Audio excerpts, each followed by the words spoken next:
Well, welcome to the special edition of the YAHOWAH blog. It is special since we now have three puppies, all of which are vying for attention. And Wookie's up here as a co-host. Asher is at my feet. And we have the gremlin, no need to even add water, that is trying to see if she can entice Asher into being anything other than calm and motherly. But Leia is off on an errand, so we're going to do the best we can entertaining all three as they run around my feet. All right, now that we know that Gabriel has been properly introduced and that Gabriel is Dowd, he is God's most capable and competent man. That is who is now speaking, and that's essential. I mean, it's one of the most profoundly important revelations that you're going to find anywhere, is that not only is Gabriel a man, and he's identified as such, it's just no one paid attention to it, and the name is a compound of Gabar, which is a strong man, and Gabor, which is competent, capable, courageous individual, and El, God. He is none other than the person that God constantly refers to as Gabor. So Gabriel is Dowd. Now, what that means, and it's extraordinarily profound. I mean, this is something that completely destroys the religions of Christianity and of Judaism. That's how important it is to recognize that in this case, in Daniel 9, it is David who is providing this prophecy, because God specifically says that Dowd is his Messiah, that Dowd is the Son of God, that Dowd is our Savior, that Dowd is the chosen one, that Dowd is the former and returning king, and that Dowd is returning with YAHOWAH as Elyon, as the influence of God in our presence and in his presence. Therefore, the prophecy that follows in Daniel 9 is been given by the man who will fulfill it. Do you have any idea how profoundly important that is? And yet, in the 2,600 years since this prophecy was first revealed, no one, not a single person, ever understood that Gabriel is Dowd David, and that he is the Messiah who is foretelling his own fulfillment of Chag Matsah in year 4000 YAH, 33 CE. Don't even hesitate to appreciate how stunningly important that is, because it means there was no Jesus Christ. It means that the Messiah who was cut off, but not for himself, is Dowd David. It means that everything Dowd's going to say up until this point, which is devastating to the myth of Christianity and to Judaism, abolishing both, has to be considered. So it's time to consider his prophecy. What follows provides the blueprint for the reconciliation of our relationship with YAHOWAH, our adoption into his family, as well as everlasting life, our enrichment and empowerment. And you'll note that it is forged and focused upon your people and your city. That would be Yahudim and Jerusalem. Sorry, Twistians, but this pronouncement does not apply to you, and it does not apply to Judaism. But for Yehudim, please pay attention. These many promises associated with Shabuah and the Shabat, along with the vows pertaining to the thing, 7 represents even 77s. Shabim, are determined and decreed. Chat Hak. He has planned, they have been divided out, and they are marked on behalf of your people and the extended family for your kin, and upon your set-apart city and its distinctly uncommon inhabitants, over your special and separated populations that are including those who are separated and distinct and thus not religious, to bring an end to religious rebellion, eliminating the revolting communal defiance and contrarian views, for the abolition and complete purging of revolting opposition, of pervasive transgression, of being at fault, guilty, of being contrarians who have deflected and defected from the relationship, to affix the signature which seals up guilt associated with having missed the way, precluding ever being considered wrong again, to provide reconciliation for religious error, purging the perverse corruptions and twisted perversions, to cover over by atoning, ransoming, annulling distortions, wala kafar, ewon, to arrive and bring that which is eternally right, always correct, forever accurate and honest, and thereby attaining everlasting deliverance and vindication, wala bo sadak olam, to come with ongoing and perpetual justice and deliverance, innocence and prosperity, returning to pursue what is eternally right,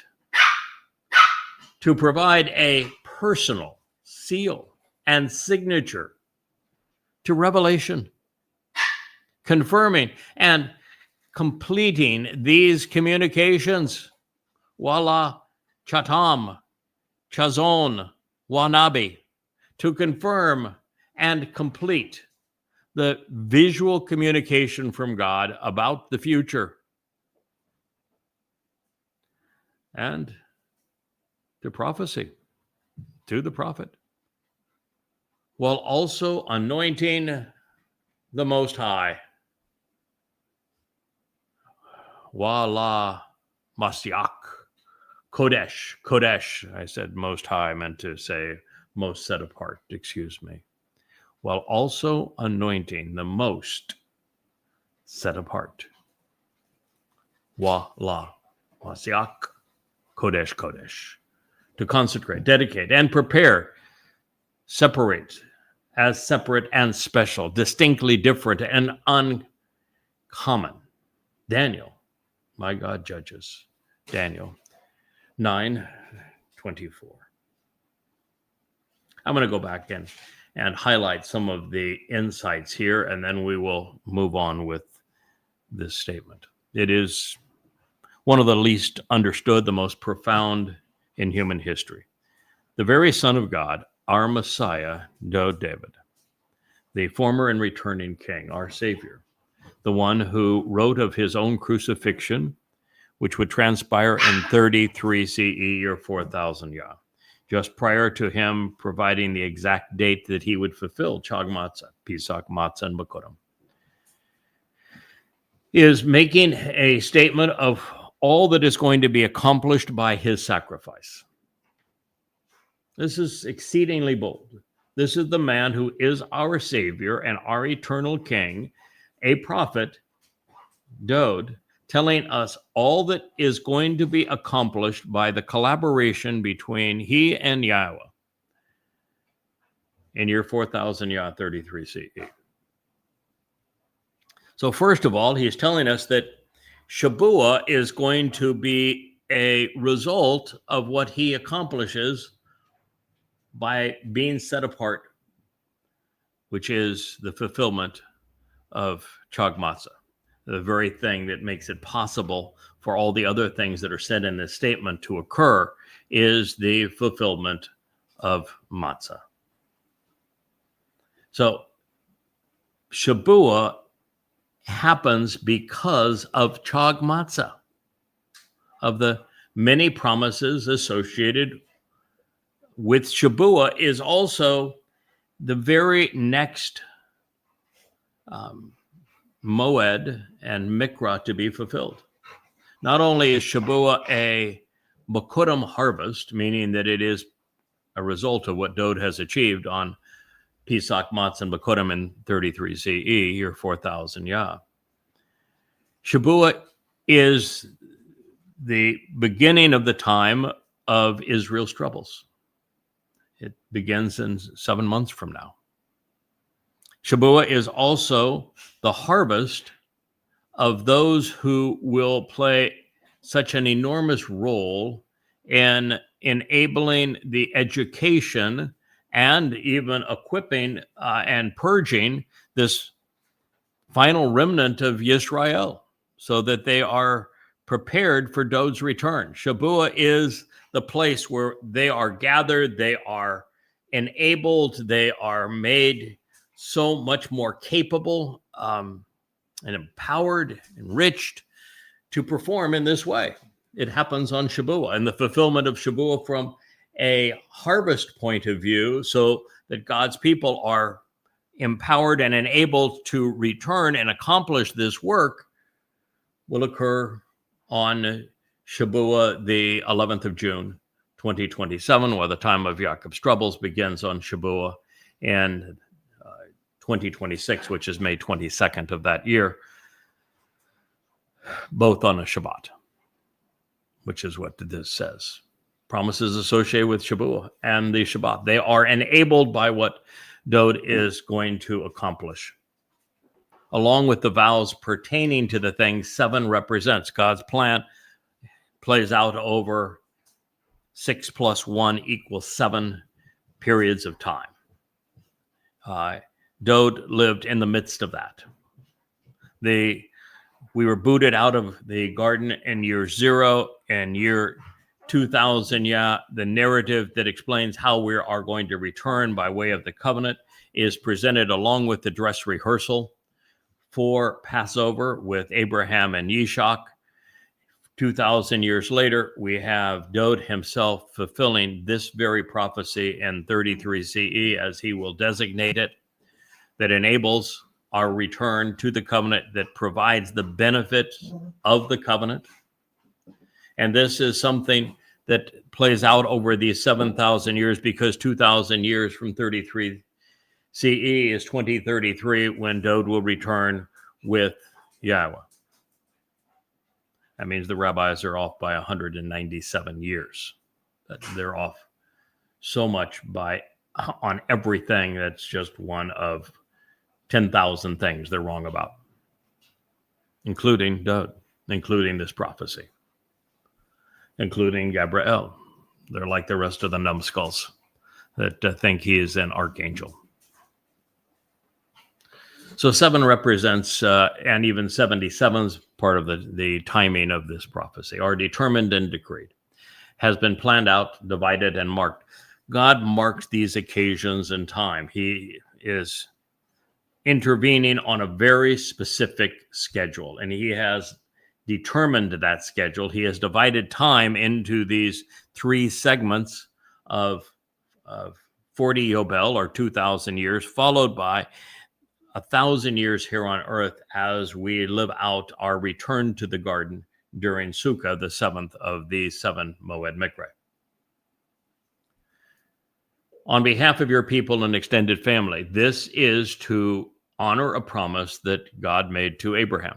Had God not made that promise to Abraham, we wouldn't be here. The reason we wouldn't be here is because Jews have been so obnoxious to God. He would have given up on the whole experiment and said, it's just not worth the effort. It's not worth the attention. People are so miserable. They do not listen. They're irascible. They're embittered. They're antagonistic. He would have checked out along with Moshe, and it would have been over. Seriously, it'd been over. That Jews during the Exodus were obnoxious, and they've been no better since that time. And God's very clear about that. And so the only reason that we're here and that God has this plan marked out and that Dowd fulfilled this prophecy is because God made a promise to Abraham, and he's going to honor it.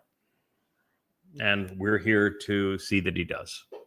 Not see that Yahweh does, but to make it possible so that God's people return to him so that he can return to them. So it's on behalf of your people and extended family. That means there can be no Christianity, there can be no Islam. The Messiah, Dowd, is returning and making the sacrifice on behalf of the covenant family and on behalf of Israelites. Now, you can benefit as a goy, but to benefit as a goy, you have to be connected to. You have to be integrated with. You have to be committed to the restoration of Israel. Because this is for God's people, Yehudim, and his extended family, Israelites. And upon your set-apart city and its distinctly uncommon inhabitants. So it's not only all going to take place in Jerusalem. Jerusalem means the source of reconciliation, of guidance regarding reconciliation. It's actually based upon the verb that defines Torah itself, Yara. And Yara is the basis of Torah. So it's a source of guidance and instructions regarding reconciliation. Shalom, Jerusalem, shalom means to reconcile a relationship so that there's peace within that family. Now, set apart, this is Kodesh. Kodesh means literally to be uncommon, to be distinct. Since the most common things in human history are religion, it means to be non-religious. It means since the family of man and his politics and his culture are the most common things also in our society, it means not to be part of that. It means to be separate from the family of man, separate from and distinct from political influences, and to be anti-religious. And there is a city, which is the one that God set apart from all others, for this group who is set apart unto him and away from human influences to benefit. This is going to take place twice in Jerusalem. First, Dowd himself added Jerusalem to Yisrael. It's the city of Dowd. So it fits the prophecy perfectly, does it not? And of course, Jerusalem is the place where Dowd returned to his city to fulfill Chag Matsah and Bekodim. And then 2,000 years after that, in 2033, Dowd is again returning to Jerusalem, this time with Yahweh, to not only reestablish the covenant there and to reestablish the relationship between Israelites and Yahudim, this final remnant that can enter the celebration of Sukkah as our return to the garden, but to establish himself as king forevermore. Actually, it's Yahweh who establishes his son, Dowd, as king forevermore. So you now understand the preamble to this. Now, the purpose of it will be to bring an end to religious rebellion, eliminating the revolting and communal defiance of contrarian views. Now, this is why this plays out over the long haul. The prophecy being delivered somewhere around 555 BCE. It'll be the first phase of it fulfilled in 33 CE. And the second phase in 2033, and both phases are being discussed here. Because while Dowd's willingness after his body-fulfilled Passover, opening the doorway to life, and his body then was extinguished that night, so there can't be any bodily resurrection. It's totally absurd in this. Asher, please. Asher. She's biting her nails. I don't blame her with all that's going on, but excuse me. I have to get her attention.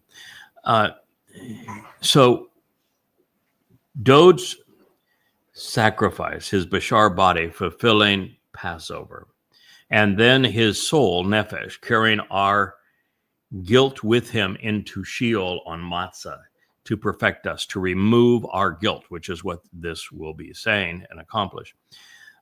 Enabling us to be part of the covenant family on Bekurim with Bekor, Yahweh's firstborn, his Bekor, son, enabling the process for the rest of us to become part of God's family on Bekurim, firstborn children. That individually expunges our souls of anything we have done in the past that might be considered religious or political, and that is the guilt associated with it.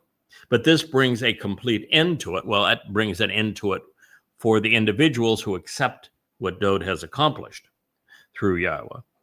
But it doesn't totally eliminate it from the planet. That does not occur until Towrah, 2,000 years later. But Dowd in this prophecy speaks of both of these events and alludes to the timing of both.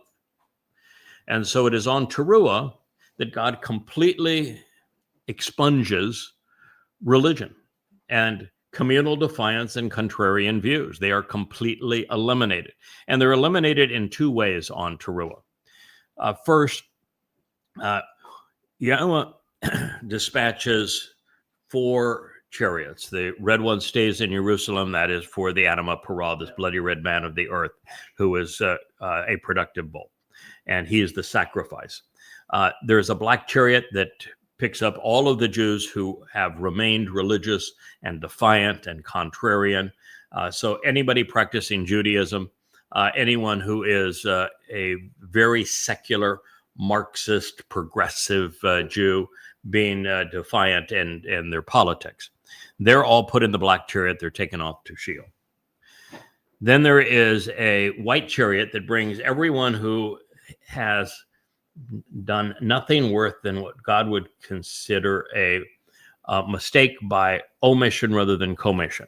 They will have been stained by the stigma of Judaism or religion. They will not have ever have promoted it, though. They will have been stigmatized by politics, but they will not be political advocates. They're not going to define themselves as either. And those individuals around the world, this white chariot picks up, they bring them to Jerusalem. And at that time in Jerusalem, they are purged of all of their religiosity, completely eliminated by the sacrifice of the Adamah Parah on Towrah. So that is a really important factor. And there's also a time for Goyim. They're not going to have the same role. They're the workers in the millennial Shabat, but ideal conditions. So this is actually a favorable circumstance for them. They will also be purged so that they can witness Yahweh's return with Dowd and be allowed to enter the millennial Shabat and provide their services based on having the proper attitude and aptitude prior to that moment. Those are the 4 chariots. The last chariot is called the dappled chariot that picks up the Goyim. All right, so at this point, God has done 2 things. One is this mortal remnant of Yisraelites and appropriate numbers of Goyim who have been brought into Jerusalem are purged of all of their religiosity so that it does not exist anymore. But there's still a religious world out there, particularly those who have come to harm Israel. We're at the very last day now of the time of Yaakov's troubles, this 7-year period where Marxists and Muslims in particular have been so ruthless on God's people and his nation. They will all be extinguished. God is going to literally incinerate all of the hosts of religion as well as all religious edifices, all gone in an instant. Literally, they're incinerated, and the earth itself is healed and it's transformed back to the conditions that were enjoyed in Eden. So this is, in year 2033, the complete end, a complete conclusion, a kala ha pesha, the abolition and complete purging of revolting opposition and pervasive transgression, fault, and guilt. With me so far? With Dowd so far? I'm just doing what is my job. My job is to reflect the sun's brilliance, Dowd is the greater luminary. I'm the lesser luminary. My job is to convey what Dowd said here, because it's a lot to process. He is really smart, and he did not like being in Babylon. He did not like speaking to Daniel. He's going to lay it out. He's going to give the information that's needed. He was exceedingly concise as well as totally pervasive, and therefore he knew that what he was saying would not be understood by anyone until such time as his herald was given the opportunity to evaluate it and convey it to you at the proper time so that you can capitalize upon it. Because up to this time, no one has capitalized upon it. And you now are given that opportunity. So this is really an important time for you to listen. So the next thing he says is to affix the signature, which seals up the guilt associated with having missed the way, precluding ever being wrong again. Voila, chatam, chata oath, to affirm the authenticity of that which constrains and prevents anything associated with going astray. Again, twofold fulfillment. Dowd volunteered to fulfill Pesach, Matzah, and Bekurim. Pesach opens the doorway to life. That's not what's being discussed here. Matzah, which is the next day, is the time when our souls are unleavened. The fungus of yeast representing political and religious guilt, conspiratorial guilt as well, any contrarian view to Yahweh's teaching, his intent, his people, would be included in this, that on Matzah, those who have accepted the 5 terms and conditions of the covenant and who are attending Matzah correctly and who recognize the purpose of Matzah and how it was fulfilled can have all of their guilt, religious and political, completely expunged, taken away, deposited in Sheol, never to be seen again. Under this basis, God doesn't have to forgive anyone. Those who have accepted what Dowd has offered and Yahweh has enabled on Matzah, purging us of our guilt, are now perfect in God's eyes. We are not guilty. So since we have no guilt associated with our souls, we look ideal. We look perfect in God's eyes. It's the best plan of all because we don't have the burden of guilt, wondering, oh boy, I hope God chooses to forgive me. We don't have the stigma of guilt so that when we're working with God, we have to cower or be humbled in his presence because we're so inferior to him. No, that's the beauty of this, is that God has taken anything that would cause us to be uncomfortable in his presence away. This is, it goes right back to the Gan Eden situation where they were naked and not ashamed because they were very comfortable being in God's presence, because they had no guilt of religiosity or politics associated with them, because these things were not existent in the garden. And the same thing is true with everyone who has benefited from what Dowd achieved by fulfilling Matzah. Now, if you are a practitioner of Judaism, you know nothing of this because there is no celebration of Matzah in Judaism. They go and make Pesach a 7-day holiday when in fact Pesach is simply the first day of Matzah, and the essential Kodesh set apart day is Matzah, of which Pesach is just the first day. And it's on that day that we are purged of all of our guilt, so we look perfect in God's eyes. Therefore, when I do a program like this, Yahweh is able not only to have his 7 spirits fill me and enable this message to you, but I look ideal in his eyes. He can work right through me because all that is there of me now is the parts that are good, the parts that are useful. It causes me and those who share what I have learned and capitalized upon it, accepted it, to feel so very comfortable being exposed to Yahweh and being in his presence and sharing his message. This is what we do. And so that is the first phase. Those fulfilled matzah by taking our guilt into Sheol to deposit it there, never to be seen again. But there's a second phase of that, which is that this mortal remnant of Yisrael coming into Jerusalem on Towrah, this would be September 23rd and 24th of 2033, year 6000 Yah, will also be purged. It is Dowd's herald, the lesser luminary, the Adamah Parah, the man from Edom, Obed Edom, that accomplishes this. And Yada and Dowd are a team. They work together in this way, and the two take care of religious guilt then and soon to be now. And collectively, for both groups, it provides reconciliation for all religious error, purging of the perverse corruptions and twisted perversions. God hates religion alone. And kafar means to purge, to remove, to cover over, and the covering would be light, replacing darkness.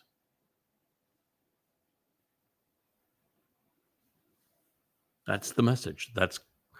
It's so utterly profound to understand that Dowd and Yada, the greater and lesser luminaries, king and his herald, are collaboratively working together and primarily, of course, with YAHOWAH to provide this benefit for those who accept the 5 conditions of the covenant and who appreciate how they are enabled through the Mowed Miqraey, Pesach, Matzah, and Bikurim, Shabua, Teruah, Kippurim, and Sukkah. This is the greatest story ever told.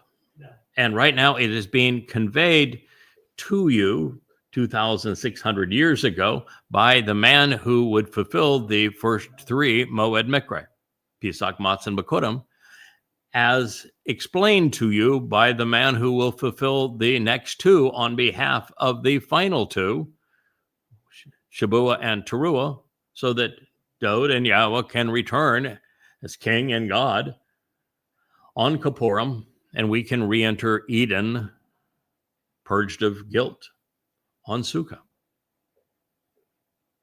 There's nothing in the universe more important than this, more profoundly important than this, more relevant than this.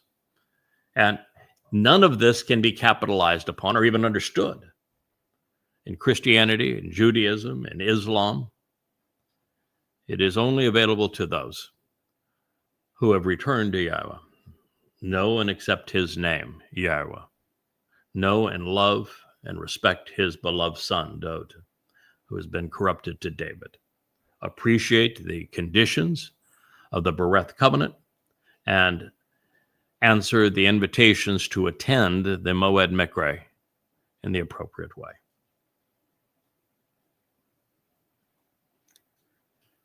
To provide reconciliation from error, to arrive with and bring that which is eternally right, always correct, forever accurate and honest, thereby attaining everlasting deliverance and vindication. Well, Dowd's going to arrive. It was going to arrive. This was being said in 33 CE. He returned in his second of 3 lives in 33 CE. So 555 CE when he's BCE, when he's sharing this message, a life that ended in his first of 3 lives in 994 BCE. No, it'd be 972. Excuse me, 972 BCE is when Dowd's first of 3 lives came to a conclusion. He's now providing this message around 555 BCE in his second of 3 lives. He is going to fulfill this promise in 33 CE, and he will return in the third of his 3 lives in 2033. And he will bring that which is eternally right. He is the Son of God. He is the Sadak. This speaks of the one who is Sadak is arriving. and he is eternal. He is everlasting. Dowd's soul will never die. He is always the one that Yahweh calls Sadak. Every time that God begins to speak glowingly of his son, he will say that his son, Dowd, to David, is right, Sadak. And so the one who is Sadak will arrive. And he is the one who is eternal. Dowd's soul existed well before he was born. It, in his first of 3 lives, it is here being manifest again to us. He returned in year 4000 Yah. He returns to be eternal king in 2033. He is the one who is right, and that's what he's bringing. Forever accurate and honest, thereby attaining everlasting deliverance and vindication. Sadak means all of those things, forevermore. Now, to provide a personal seal and signature to revelation, confirming and completing these communications, Dowd is really the most prolific of the prophets. He is the one who wrote right around 100 Mizmor and Mashal, Proverbs and Psalms. He spoke about the most important events in human history. He's serving as a prophet here. His prophecies, his last prophecy, was delivered in 555 BCE. There would be 3 prophets after him. They would be Zechariah, Yoel, and Malachi. But when he arrived, and Malachi's time would have been 447 BC, 1,000 years exactly after Moshe revealed or scribed the Torah and spoke the Torah into existence with Yahweh's inspiration. Those would be the last 3. And at this point, that would be the end of them. And now I know that might be a little confusing for some, because Yahweh refers to Dowd's associate as my Dowd, as being a prophet in during the Exodus, at the time that Moshe was having his meltdown, as he draws attention to Dowd, which is the Almighty's beloved, Dowd David. And there are times like in Daniel where Yada, the Dowd's herald, is referred to Miqraey, and Miqraey conveys some of these prophecies and explains them. In fact, the 12th chapter is actually delivered by Miqraey. And so there are affirmations that previously the role that I play here in conveying all this to you included prophecy. In the role that I'm in now, which is the observant foreigner, the Nakar or Nakri, the final Zeroah, cultivating the harvest for Shabuah and Teruah, as the choder, this stem off the main branch, the sucker that gives new life to the fallen stump that is Yisrael, who has the 7 spirits of Yahweh. I have yet to provide a prophecy where I say, thus says Yahweh, and reveal something new, because for the most part, that would be inappropriate. It would be inappropriate because the way that God has established this was for prophecy to be over at this point, and that prophecy would simply be fulfilled, and the role of the final witness is to explain prophecy, to explain what God said was going to happen, since he has already provided everything we need to know about when, where, why, how. All of these things are going to transpire. So my role now is to study the prophets and to share with you precisely what they said was going to happen. And there's, the range of 10,000 insights contained in these books, the Yada Yahowah series at free@yadayahowah.com, free@yadayahowah.com, or yadayah.com. They both take you to the same place. And that's the way it should be, because everything now that I say can be validated by turning to the prophecies that inspired those conclusions. All right, so that's the end of prophecy. That means that there cannot be any prophecy in the Jerusalem Talmud in the 2nd century CE, or in the Babylonian Talmud in the 4th, very late 4th, 5th, and primarily 6th century CE, on the Zohar in the 11th, 12th century CE, and Hasidic Judaism, which emerged in the 15th century, I guess actually 17th and 18th century CE, and the Ukraine. There can be no prophecy in any of them. That means there's no prophecy in the Christian New Testament, and there isn't any in the Christian New Testament. Anything that is revealed in it that is accurate is simply plagiarized or paraphrased from the actual prophets, and a huge percentage of it is inaccurate historically and in the future. So that's it. Divinely inspired prophetic text is over. No New Testament is possible under this circumstance. No Zohar, no Talmud, no Quran, none of it. You see how profoundly important that is? And your choices here, you can either discount this since it's coming from Dowd, which means you'd have to throw out the entire Torah, prophets, and Psalms, because Dowd is the central figure in them. And if Dowd isn't right, if he isn't, as this says, Sadak, if Dowd isn't a prophet when speaking of what he himself is going to do and the fulfillment of the Mowed Miqraey, then we have no insights as to who God is or anything in terms of relating to him, being saved by him, if you will. It's all for naught. Or you have to deal with what this says.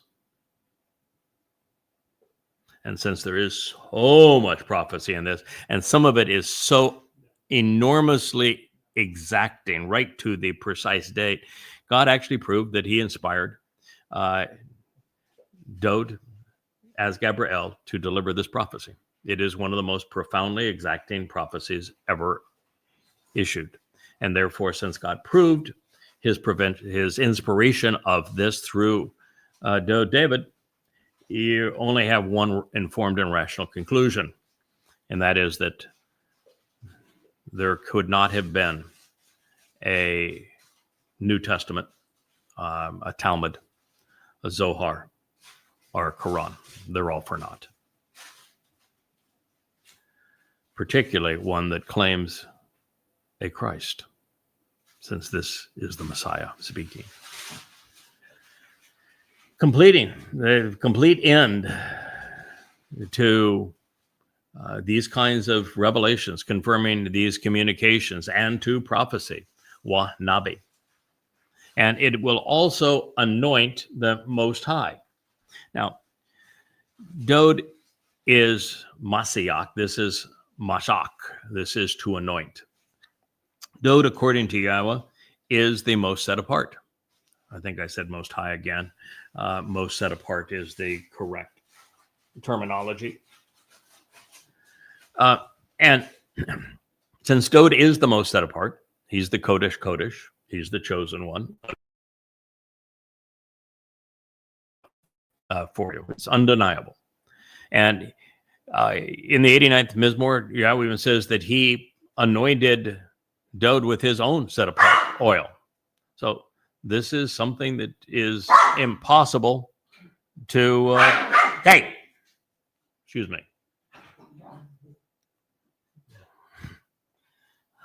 Come here, Wookie. Wookie hasn't quite figured out yet how he is supposed to get along with Kara. And so Kara's got these little baby puppy teeth, and Wookiee does not like the baby puppy teeth.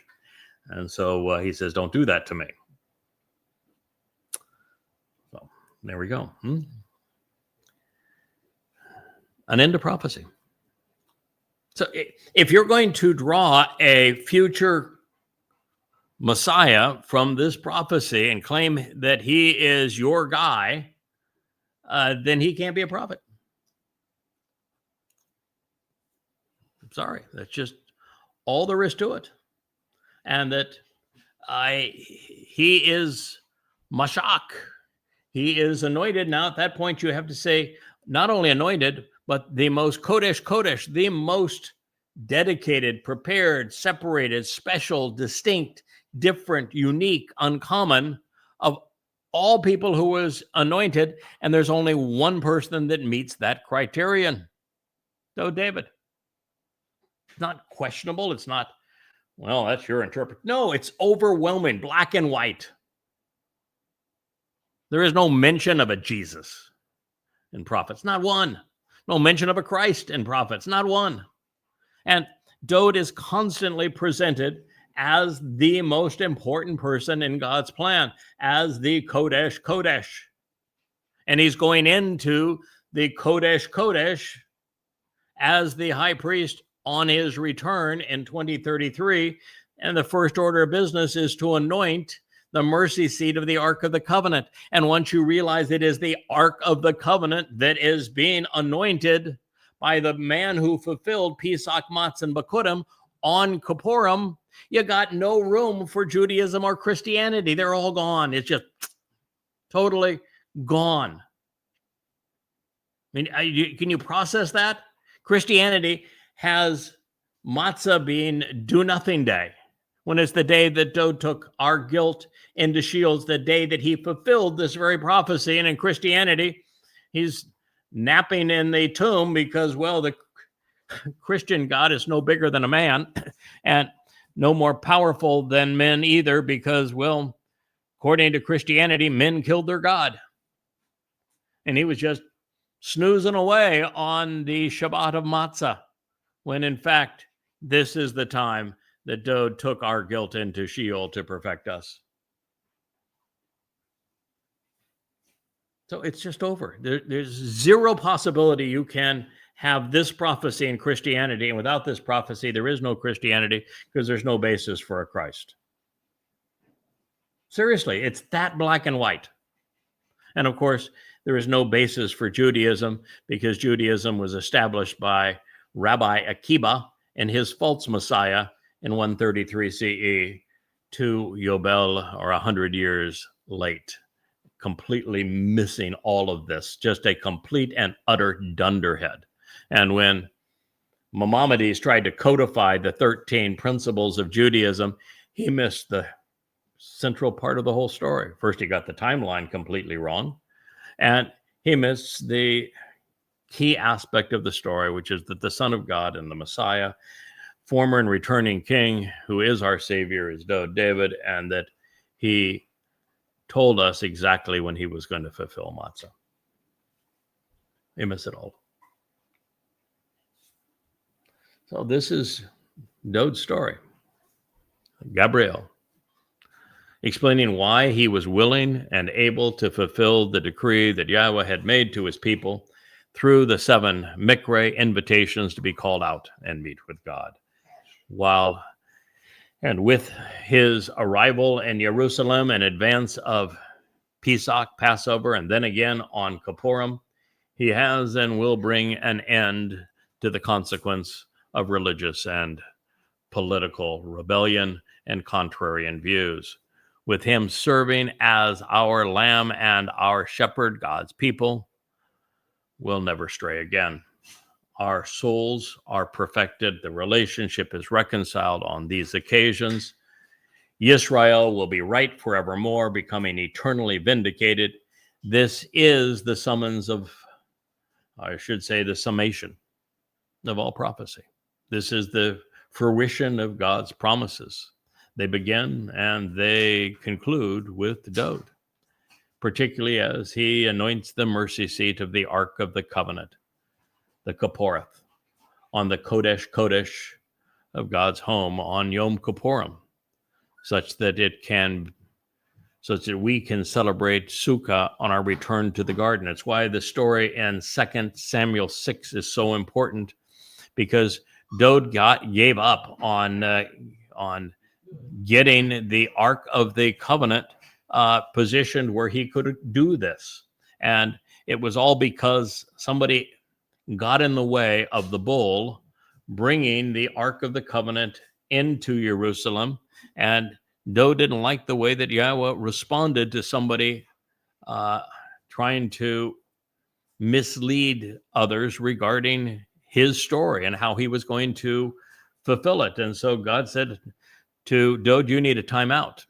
And then Yahweh enabled Obed-Edom, the one doing the work from Edom, who is the one discussed in Isaiah 53 as the man from Edom who saves many, to bring the Ark of the Covenant into not only Jerusalem, to bring it onto the Temple Mount so that Dowd can anoint it. And he even provides, because it's the bull, he even provides the blood to which to sprinkle on it. And this is how the two of them work together for your benefit. They're already perfected and they're already in God's company. They both have spent time in Shamayim. They are both extolled by Yahweh. They're doing this for you, not for them. They're doing it for you. Capitalize upon it. Now, this pronouncement pertains to the Shabbat and to the promises associated with Shabuah. It is for Daniel's people and extended family, and thus for Jews. And correctly stated, Yahudim, those who are beloved by Yah and his city. Even the name Yahud is a compound of Yahweh's name and Dowd's name, meaning Yah's beloved, his city of Dowd. So since this is all designed to eliminate guilt, one would be foolish to believe that any of this pertained to a Gentile religion, which was vehemently opposed to all of this, including the fulfillment of Chag Matsah and Bikurim, as well as Dowd's return on Kippurim, because of what is achieved on Teruah, so that we can re-enter Eden on Sukkah. There's no possibility that any of that fits with the Christian narrative or with the prediction of a Christian Christ. You can't process this and remain a Christian. And without this, there's no basis for Christ. The reason that I included but did not lead with the customary 77s rendering of Shabuam, which is from Shabuah, plural, and Shibe'em in this context is that we were not given a starting point. And when one is provided in the next statement, the timeline becomes 7 plus 62 weeks. Also, since not 77s, so there's a difference between the timing. And also, since Dowd is the focus of all 7, really, Miqraey, because it's his herald that fulfills 2 of them, enabling his return on the 6th and his kingship on the 7th. We recognize that including the first to be enriched and empowered by Shabuah, this is communicating something that is considerably more important. Now, this insight is fostered by the recognition that Shabuah follows Bikurim, firstborn children, by 7 weeks. It serves to improve the witness of God's family, beginning with Bukor, the firstborn Dowd. As such, Shabuah is a celebration of how his sacrifices during Chag Matsah conceive and benefit the covenant and enable God's children to come home. Further, as the fourth of 7 invitations to be called out and meet, the reference to Shabuah correlates to the 4th millennium of human history, when Dowd enabled it by the fulfillment of Pesach, Matzah, and Bakudim, even though it takes place and is fulfilled 7 years before Dowd returns in year 6000 Yah. And as the middle Miqraey, if you look at the menorah that is spinning over my left shoulder, camera right for you, that middle camera, a candle, that light in the middle represents Shabuah, and it correlates with Dowd's person and position in the midpoint of God's restorative timeline. So with Shabuah focused upon enlightening the minds and enriching the lives of the beneficiaries of Chag Matsah, and with the ingathering of God's family, explaining when, why, and through whom this would occur, understanding its position within God's overall plan is instrumental in appreciating how we got to this place and where we go from here. It is really why you have to have a full understanding of prophecy before you can deal with this one, and it needs to be the last that you explain. Therefore, when we account for the generations from Adam to Abraham, we find that 40 Yobel, or 2,000 years, separate them. Additionally, another 40 Yobel transpire from Abraham's experience on Mount Moriah to Dowd's Passover sacrifice in this exact same place, on Moriah. And that means that a pattern has emerged. 2,000 years after Adam and Chawah's expulsion from Gan Eden, confirmed the covenant in 1968 BCE, another year 2000 Yah, with Abraham and Sarah and Yitzhak working together for us to understand the narrative of the covenant, we are given the opportunity to come home. Then to provide the resulting rewards, including immortality, perfection, adoption, enrichment, and empowerment, God's attention would return to Moriah, to revere Yah, Moriah, 40 Yobel thereafter, on year 4000 Yah, which is what Dowd is going to be foretelling in this prophecy, which is 33 CE, with his son walking out of the pages of the Torah as Dowd to fulfill Passover, unyeasted bread, and firstborn children, followed by him empowering the ability for us to enjoy the promise of 7 and Shabuah. But that would not be the end of God's story. 40 Yobel later, on the Miqraey of Kippurim in year 6000 Yah, father and son will return to reconcile their relationship with Yisra'el and Yahudim, restoring the covenant by integrating the Torah into our lives. 5 days later, we celebrate Sukkah shelters, where we enjoy the final 1,000 years of human history on this planet, camping out with our Heavenly Father, our brother, our King, through year 7000 Yah, when our job as covenant members will be to educate this mortal remnant of Yisrael who have entered this time.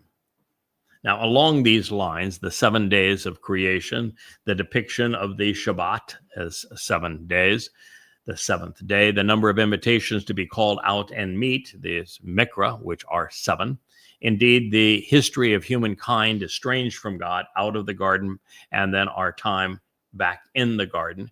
Even the number of Ruach devoted to facilitating this particular portion of the YAHOWAH blog and the books that you see all around me, with the Choder and the 7 Ruachs, you are listening to the predicted formula of 6 + 1 = 7. As such, nearly 6,000 years of man separated from YAHOWAH have transpired since humankind was expelled from Eden. We are therefore on the cusp of the 1,000-year celebration of living together again. And in this light, Shabuah and Shabua'im, Shibaim defines the passage of time from the beginning to the conclusion of God's story. Now, also interesting, when we add the 7 weeks of years between the edict to return and the restoration of Jerusalem to the 62 weeks of years between the time of the fulfillment and the first 3 Miqraey, we have 1 week of years shy of 70. If that 7-year difference is attributed to the time of troubles, and the inference is that nothing of merit then will have transpired between those periods, from year 4000 Yah in 33 CE, when the first 3 Miqraey were fulfilled, and year 5993 in year 2026, 7 years prior to Yah's return during the Shabuah harvest. Considering all that he said would be accomplished by offering these numbers and describing the results, Dowd is directing us to his arrival to fulfill Chag Matsah and to his return on Yom Kippurim and what transpires prior to his return on Towrah. So his return on Yom Kippurim and what he has done on his behalf with his people to enable all of this by his lesser luminary, his Bashar Herald, and by Yahweh on Towrah, even by Yah, who will serve as the master of ceremonies. He wants his people to be aware of how different the last 7 years will be compared to everything they have previously endured. And from this perspective, by providing the date he will fulfill Chag Matsah, and then jumping ahead 1,993 years to the 7 years preceding his return to fulfill Yom Kippurim, he is bypassing the era of the rabbis, bypassing the church age as well. It suggests that they are counter to the objectives which have been delineated or superfluous to them. And this realization precludes the proposition of a different Messiah and of competing testimonials, all being part of God's plan. Now, since Dowd will go on to present the day and year he will arrive to fulfill the Mowed Miqraey of Pesach, Matzah, and Bikurim, there are aspects of these invitations to meet which are germane to the prophecy. By fulfilling Passover, unyeasted bread, in conjunction with it, God's children become immortal and are perfected, thereby forever resolving the consequence of Pesach, Chata'ah, and Awon, while ushering in an Olam celebration of everything which is Sadak, right. Therefore, this statement from Dowd was spoken to unfurl an entire canvas of time and the Torah guidance regarding it. It is God's tapestry from first strand to the final knot. And from the perspective of time, Shabua'im, Shiba'im is 77s, or potentially 70 times 7, or 790 prophetic years. Elsewhere, when Daniel wants to convey a week of 7 days, he spells it out just that way. For example, in Daniel 10:2, we read that he was mourning for 3 weeks of days. It isn't until Dowd's next statement that he pinpoints the exact day in the Yobel year of 4000 Yah, when the first of 4 Mowed Miqraey would be, actually the first of 3 Mowed Miqraey would be, and now have been fulfilled. From there, we can readily deduce Yahweh and Dowd's return on Yom Kippurim in year 6000 Yah to the minute, hour, day, and year. This is the ultimate fulcrum in which time pivots.